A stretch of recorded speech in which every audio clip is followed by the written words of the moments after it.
as pesquisas mostram, né, que a torcida do Flamengo é maior que a do Corinthians, mas, em linha com isso que ele comentou, e só agregando alguns dados, a gente fez um levantamento de potencial de consumo, de massa de rendimento.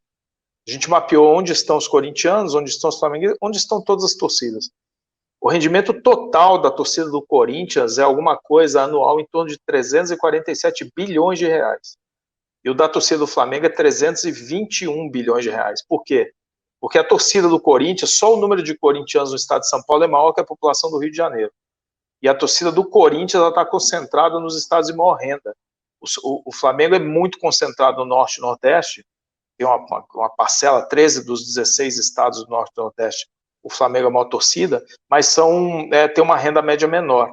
Então a massa de dinheiro que está no bolso dos corintianos e que vai para o bolso dos corintianos todo mês, ela é a maior. E é isso no final que importa, né, gente? Quer dizer, é você poder ter potencial de consumo. Acrescente aí, né, Fernando,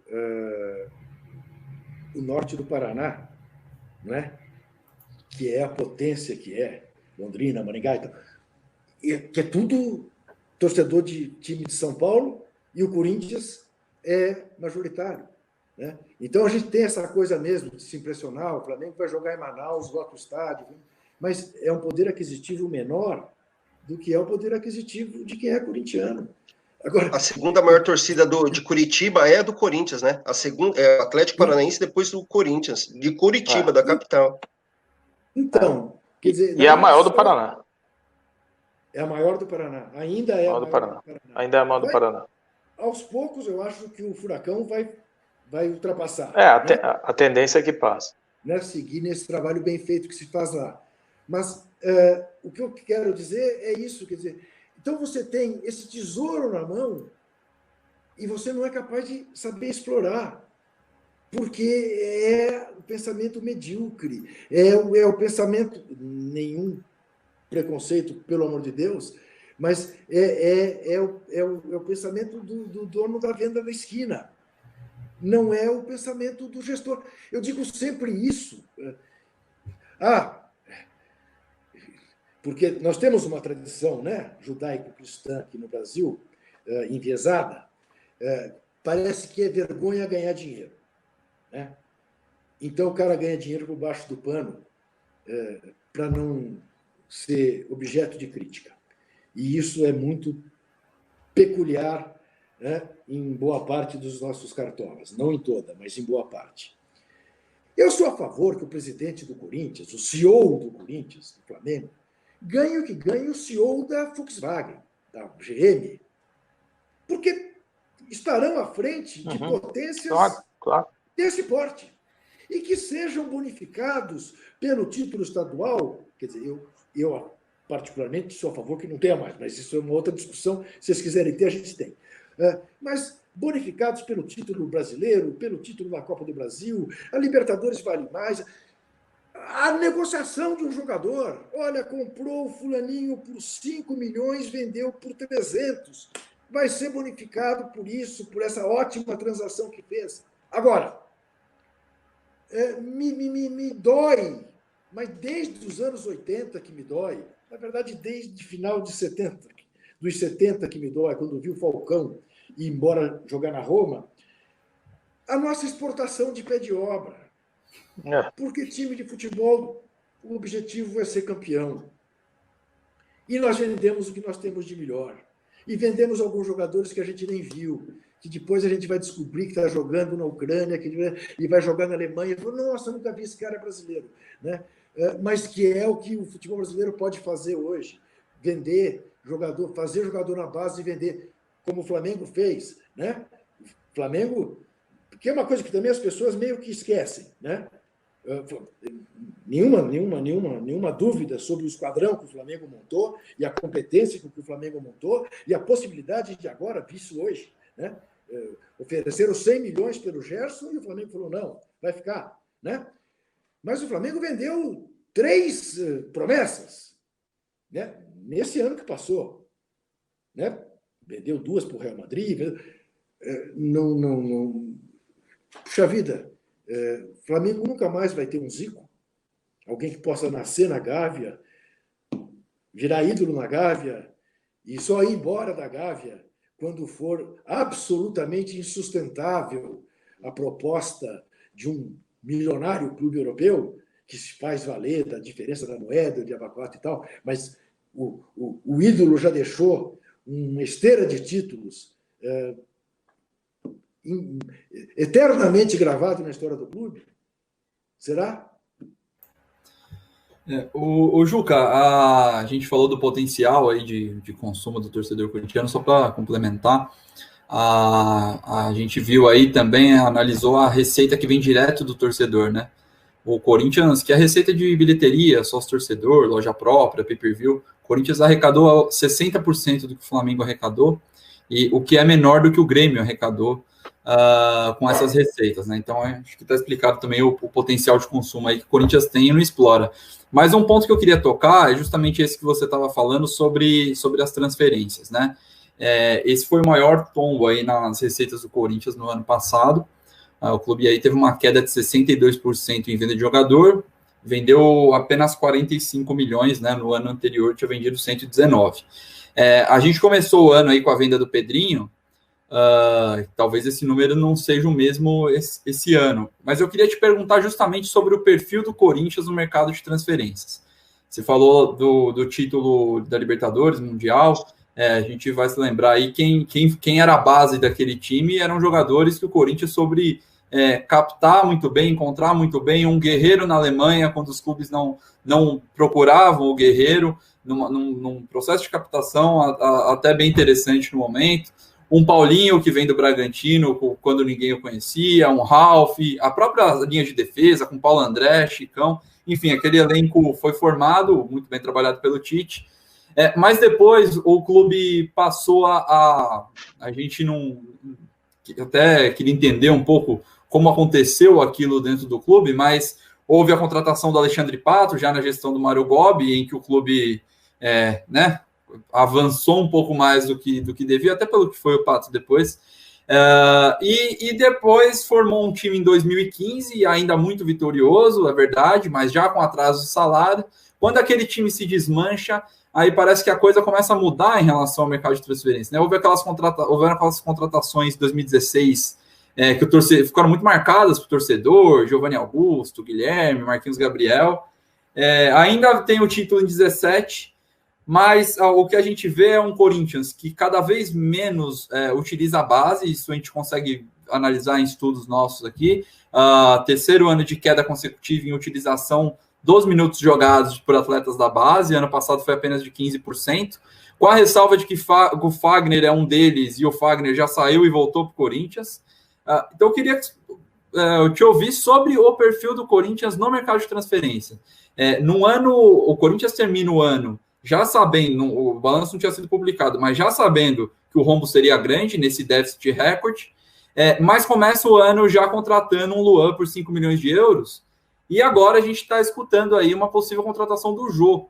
A gente não sabe se vai ter um custo de transferência, mas de certa forma é um recado que você passa de que você está indo atrás de um atleta no período de pandemia, quando quase todos os clubes estão reduzindo seus salários. Como você enxerga o Corinthians no mercado de transferência com esse cenário aí dos últimos anos? Parênteses só, Juca. Com a informação que circula hoje de 3 meses de salário atrasado. Né? Isso. Mais isso. Então, veja bem, quer dizer, nós estamos no terreno da absoluta irresponsabilidade. Quer dizer, eu só quero clarear uma coisa com vocês. Quando vocês falam de receitas vindas do torcedor, quer dizer, aí não tem bilheteria, né? Porque o Corinthians está sem bilheteria no estádio há muito tempo, para pagar o estádio. É que a gente considera esses 60 milhões, porque entraram 60, antes ele não considerava o dado, né, no balanço, nem a entrada nem a saída. De 17 para cá, ele considera a entrada por exemplo, ano passado foram 60 milhões, ele considera a entrada dos 60, desconta 23, que é o custo do borderô, e repassa 37, que é a diferença. Então, a gente considera os 60 milhões. Né? Tá. Bom, veja bem, essa coisa da contratação, né, de jogadores é sempre uma loteria. Né? Porque Porque, invariavelmente, as coisas são feitas na pressão, na necessidade. Quer dizer, o Corinthians está pensando agora em contratar quem quer que seja. É um absurdo. É porque que o Jô venha sem um tostão de taxa de transferência, o salário do Jô é incompatível com a situação do Corinthians nesse momento. Mas tem uma eleição, então talvez precise ter o Jô. E dane-se, está 177 milhões de déficit, reproduza no balanço desse ano. Né?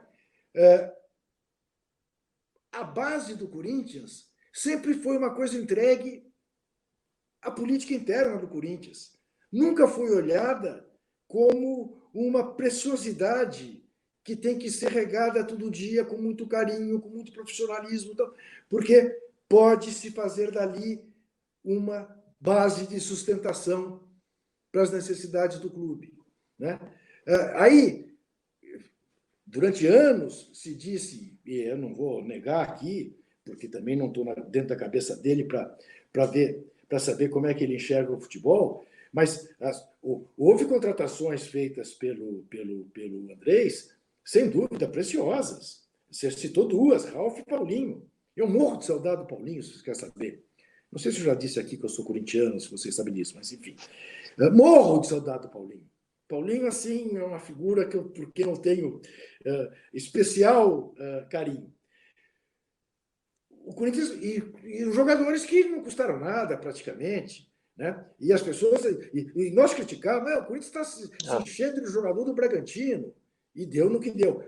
Ao passo que, com todas as situações já garantidas e consolidadas, fez as contratações que fez, de Giovanni Augusto, que foi um horror, foi uma baciada de 4, 5 jogadores que não deram certo e custaram caríssimo. Né? Para não falar do Alexandre Pato. Então, veja como as coisas são difíceis. A contratação do Ronaldo Fenômeno foi uma impertinência. Tinha tudo para não dar certo. Tinha um lado óbvio que lançaria o nome do Corinthians para fora do Brasil. Ronaldo vai jogar no Corinthians. Mas, mesmo assim, com a desconfiança do mundo. Porque o Ronaldo estava gordo, porque o Ronaldo estava vindo de mais uma cirurgia.